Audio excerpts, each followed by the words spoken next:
SER Podcast. Memoria. 2 procesos contra un poeta. Miguel Hernández ha escapado de la muerte una vez, pero la muerte acecha. Le iban a hacer un consejo de guerra, le liberaron, le capturaron, el proceso volvió a empezar y llega al punto determinante. Se le ha puesto la vida en prosa y se la van a escribir un grupo de jueces con lenguaje militar. Episodio 5. La sombra vencida. Esta vez sí habrá consejo de guerra. La vista será el 17 de enero del año 40 y todo el consejo de guerra se resume en este sumario en un folio. Un folio que da un párrafo a lo que pide la acusación y un párrafo para lo que dice la defensa. El secretario lo rellena todo a mano. Es un acta muy breve. Ahí se lee que el fiscal pide la pena de muerte para Miguel Hernández. Se lee mal, pero se llega a leer que la pide como autor de un delito de adhesión a la rebelión militar. El defensor propone que sea rebajada la pena en 1 grado y se añade esta frase al final. Oído el procesado, manifestó lo siguiente: nada. Hernández sabe que la sentencia ya está dictada. Sabiendo que las cárceles son lo que son, con toda su frialdad y con todo su mundo oscuro, ¿no? Va asumiendo, ¿no?, que su vida, a fin de cuentas, va a ser eso. No habrá segunda oportunidad. Al día siguiente, el presidente del Consejo de Guerra, 3 vocales y el vocal ponente firman la sentencia de Miguel Hernández, de quien el secretario mecanografía que es escultor, aunque corrige por encima, escritor. Es otro de los papeles que más estremecen de los 2 tomos de este sumario. Una plantilla rellenada a máquina en enero del año 40, firmada por 4 hombres.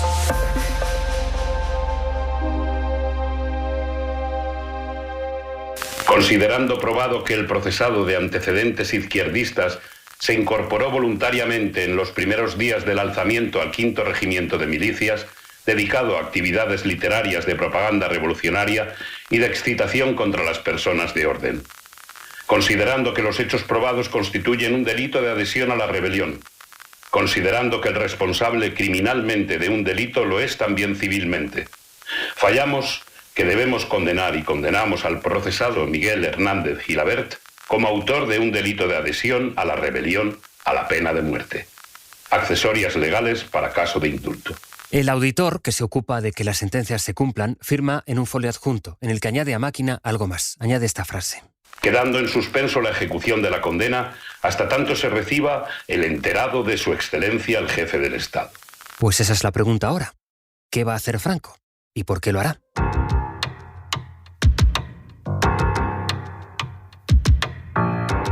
Importaron mucho aquí las gestiones de aquellos que dieron un paso y que se atrevieron, que lo podrían haber perdido todo por hablar en defensa de otros. ¿Qué hizo? Pues hablar con el ministro Sánchez Mazas, escritor, hablar con el general Varela, de una exquisita sensibilidad también, para que estos se reunieran con el general Franco y le dijeran claramente que no se repitiera otra vez el caso de Federico García Lorca y que Miguel Hernández era un poeta que no se merecía estar en una cárcel. Bueno, por supuesto que Franco dijo que si estaba en la cárcel era porque se lo había merecido, pero que de todas maneras al final decidió conmutarle la pena de muerte por la de 30 años y un día, que era la inferior exactamente. Dicen las crónicas que ahí se produjo este pasaje entre Franco y Sánchez Mazas, el autor de La Riva España, el hombre que inspiró a Cercas para soldados de Salamina, el hombre instruido, culto, que le plantó cara al dictador. Así lo describe el escritor, el biógrafo del poeta José Luis Ferris. Porque la frase de Franco fue: si está en la cárcel y condenado, no sería tan buen poeta, ¿no?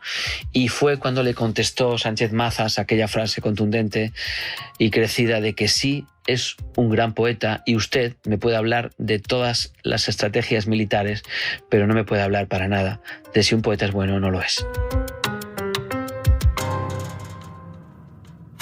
Aquí la sentencia. Me ha salido directamente. Aquí. La condena a muerte fue el 18 de enero del 40. El indulto llegó en junio de ese mismo año. Y aquí está el papel. Dignado a conmutar la pena impuesta por el inferior grado. Lo que comunico a sus efectos. Acuse recibo. Dios guarde a vuestra señoría muchos años. Madrid, 25 de junio de 1940. El asesor jefe.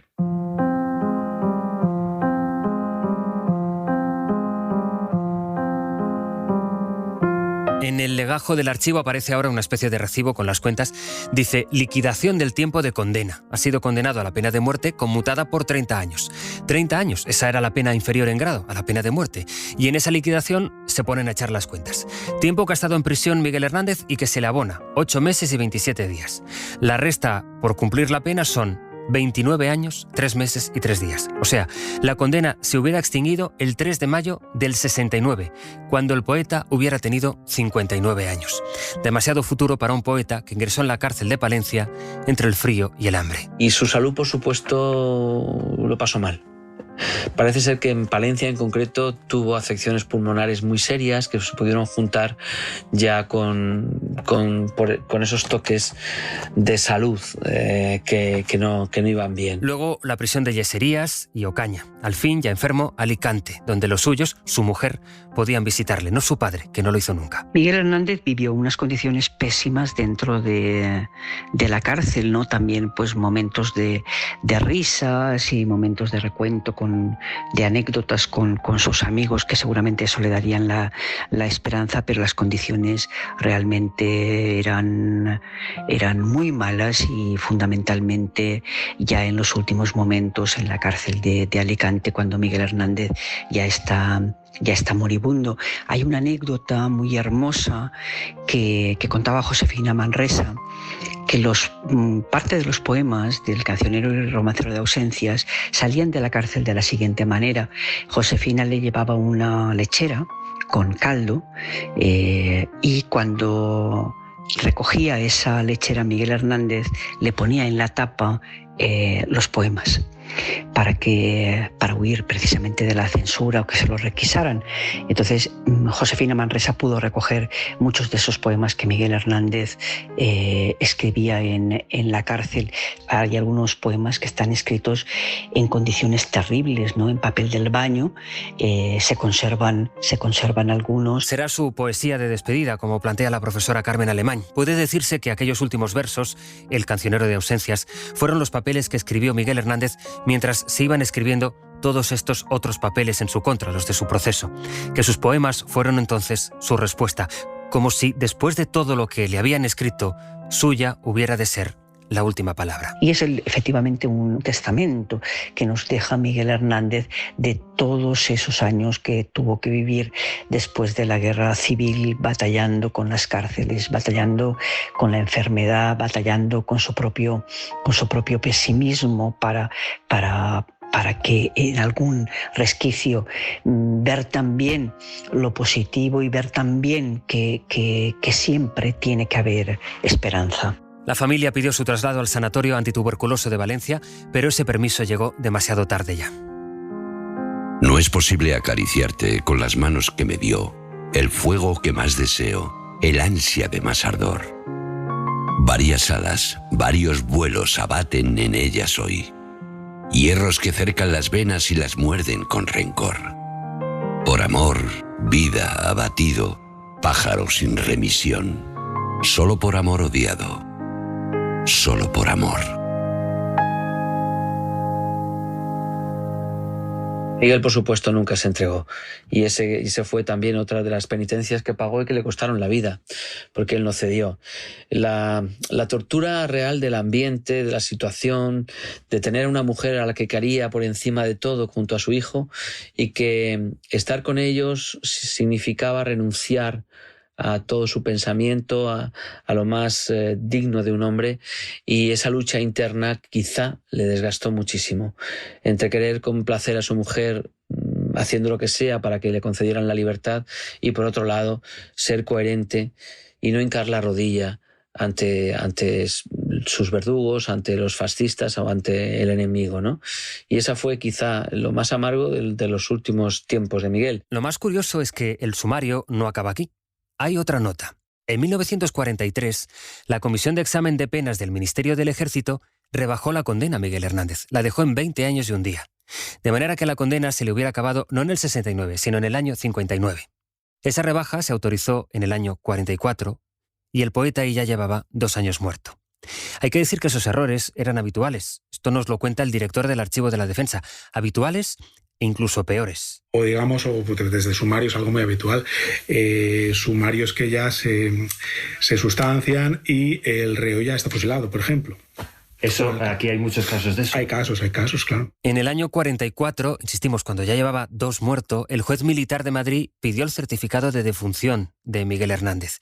Y ese documento también consta en este sumario. Consta que Miguel Hernández Gilabert, de 30 años, hijo de Miguel y de Concepción, de estado casado, falleció en Alicante el día 28 de marzo de 1942. El certificado se firmó en Alicante a día 9 de agosto del 44.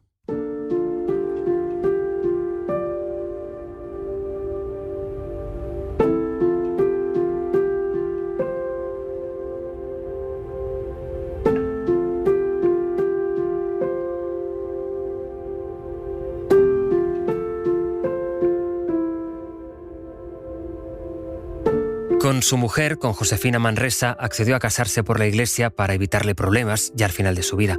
La boda fue en la enfermería de la prisión. Después de la boda, llegó el permiso para que lo llevasen a Valencia, pero eso no aparece en estos papeles, porque eso ya decíamos que llegó cuando ya era tarde. A Miguel Hernández no pudieron ni moverlo siquiera de su camilla. Dicen que al morir no pudieron cerrarle los ojos, y así lo escribió Alexandre.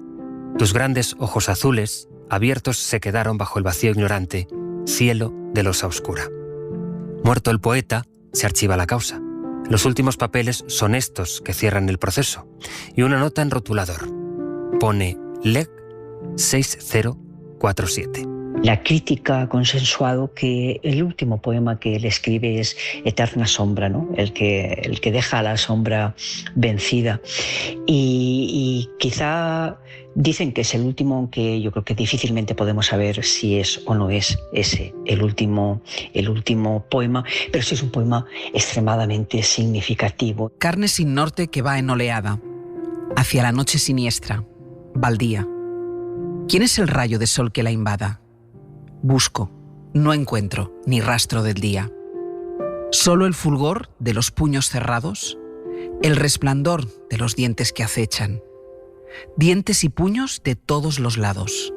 Más que las manos, los montes se estrechan. Turbia es la lucha sin sed de mañana. Qué lejanía de opacos latidos. Soy una cárcel con una ventana ante una gran soledad de rugidos. Soy una abierta ventana que escucha por donde va tenebrosa la vida. Pero hay un rayo de sol en la lucha que siempre deja la sombra vencida. Memoria. 2 procesos contra un poeta. Un podcast de José Luis Sastre, con la realización técnica de Roberto Maján. Los documentos del sumario los ha reproducido Juan Echanove. Julio López recita los versos de Miguel Hernández. Àngels Barceló recita el último poema. Cadena SER. La radio.